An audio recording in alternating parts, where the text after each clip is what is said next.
Morning to all of you. Welcome to Kevin Barber online class. Today we will discuss on the topic methods of separation of substance. So you know what is a mixture? Mixture means when two or more substances they get mixed, it will form a mixture. Now from a mixture, how to separate the substance? And in our daily life, we come across many substances in mixture form. So we have to separate the components or substance. In your home, you might have observed before cooking rice, your mother or grandmother they try to pick up the very small stones from the rice before cooking. Similarly, while eating poha, you might have observed if you don't like chili, you will pick up the small pieces of chili and throw it away. So there are many such cases are there. So we will see one by one different methods how to separate the different substances. The first method is hand picking. So what is hand picking?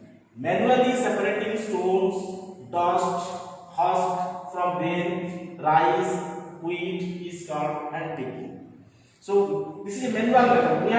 We have to use our hand to pick up the particles, unused particles, which we do not require them. And it is generally used to remove the stones from the rice, stone from the wheat before grinding, all this. But what is the disadvantage? Disadvantage is that it is a very time consuming process. It will take a lot of time. And another thing is that you can remove the particles provided that the size of the particles should be larger. If it is very small, if it is not visible to your eye, then you cannot separate them, cannot pick up them. So this is one method. The condition is that the particle size should be larger. Then only you can pick up that unused particle with our hand and throw it away. You may look at the picture. You may see one man is removing or picking up small stone from or something from a substance, from bag of wheat. And also there is a mixture of some grains and unused stones, small stones are removed with the help of hand. We will see a small video on this. How does your mother separate small pieces of stones and other impurities from wheat, rice and pulses? Yes, simply by picking them up by hand, one by one.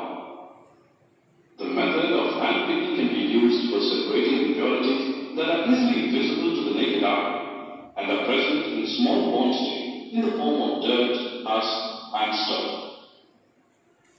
So then come to the next another method, that is your threshing. What is threshing? The process used to separate grain from stalks is called as threshing. And this process is generally used by farmer. Generally after harvesting, they remove the grains from stalk by using this method. Is it possible to pluck each grain from the stalk? It will take much of time, so it is not possible. So this method is used threshing to separate the grain from stalks. And in this method, what is done? The stalks are beaten on a hard surface so that the grain will be separated. So this threshing process can be done manually or by using animals like bullock. Also this method of threshing can be done. And also nowadays machines are used to separate the grain from the stalks. So you may see look at the picture, the threshing manual, men are involved in that process. And on the right hand side you may see machine is used for threshing purposes. And at the bottom also you may see a man following the process of threshing to remove to separate the grain from the stalks. So now you may see the picture, small video on threshing.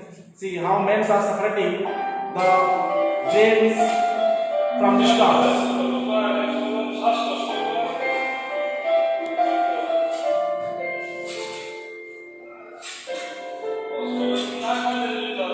So this method is threshing.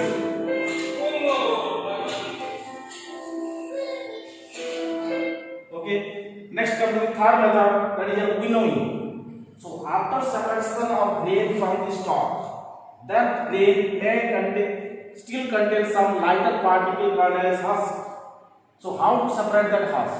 So the method used to separate separate the lighter particles from heavier grains like seeds. That method is called here winnowing. So in this method, what is done?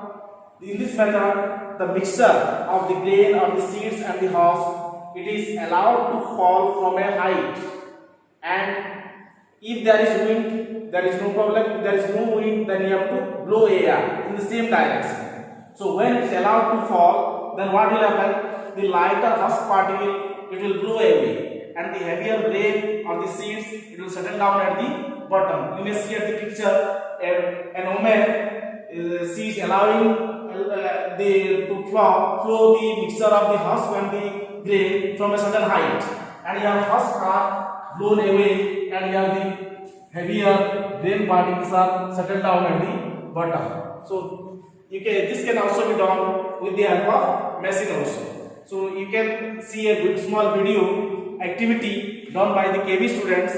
You may see the activity on winnowing process.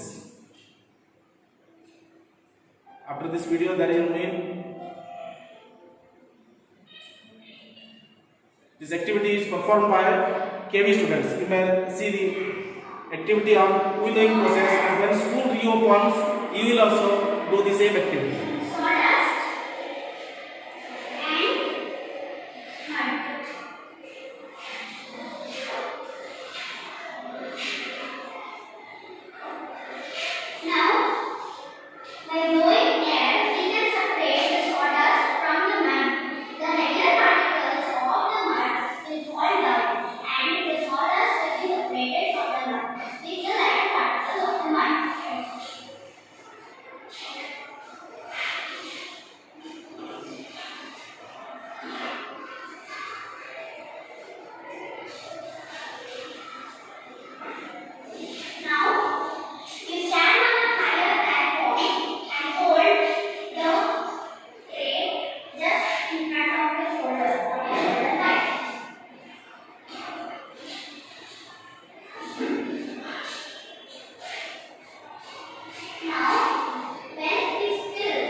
Then the last method, means fourth method, that is a sieving. Some other methods are also there that we will discuss in the next class. So the last method for today, it is a sieving.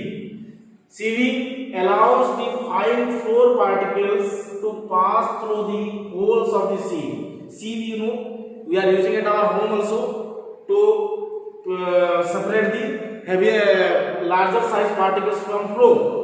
So through the holes of the sieve, while the bigger impurities remain on the sieve. So before making prepare our roti, we generally sieve the flour.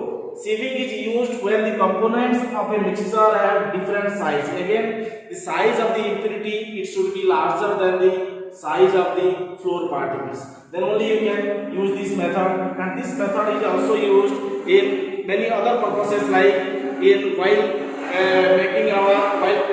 constructing our house, the sand particles are also the heavier sand particles are removed by the process of the sieving. You may see here the also while preparing tea also we may separate the tea leaves from tea by the method of sieving. You may see in the picture here flours are being sieved, and here the sand particles, the bigger sand particles are separated by the method of sieving. You may see a small video.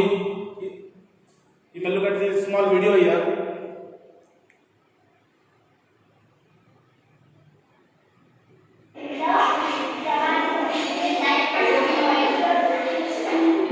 We use the sieve and pour the flour into it. Sieving allows the fine flour particles to pass through the holes of the sieve, while the bigger impurities remain on the sieve. When your mom prepares tea, she pours the tea through the sieve. The tea leaves get separated from the tea with a strainer. We use this method when components of a mixture have different sizes. So in the next class How does we your will mother discuss separate some. small In the next class we will discuss some more methods of separation of substances. So that's all for today. Thank you.